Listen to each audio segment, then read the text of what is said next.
여기는 이제 강릉입니다. 강릉. 와, 지금 3월 중순인데요. 눈이 오고 있어요. 이게 뭐 얼음. 1,500평 규모의 펜션 안을 들어가 보겠습니다.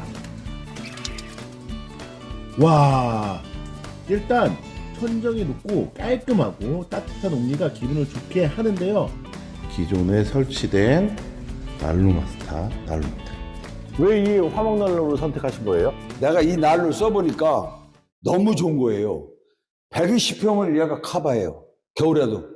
그 장작도 많이 안 들어가요. 보통 난로들은 뚜껑을 열면 연기가 뚜껑으로 넘어오는데 얘는 옆에서 담배를 피면 난로 옆에서 핀 담배 여기까지도 쭉 연통으로 빨아들어갑니다.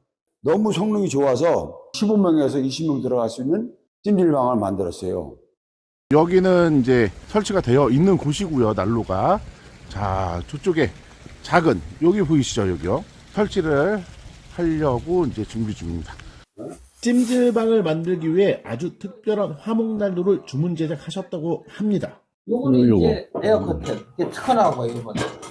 에어가 들어가게 되면은 여기서 세팅에 들어가고 앞으로 나눠들어서 앞쪽으로 이게 내려오기 때문에 여기 흐름이 안 끼지. 아, 작은 게 이제 1차 연속이고 세게 뛸 때는 하게 되면 이제 전체가 2차 연속과 크게 들어가요.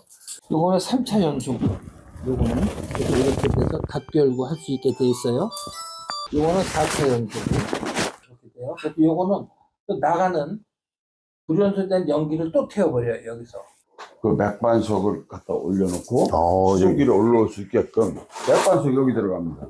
수증기가 확 올라와가지고 이 찜방 전체가 건식이 아닌 습식 사우나가 되는 거죠. 내가 찜질방 하나 만들는데 여기에 찜질방용 난로 하나 있으면 사겠다 그랬더니 특별히 맞춰서 맥반석을 넣고 수증기까지 나오게 할 수 겸하는 제작해 주시겠다 그래갖고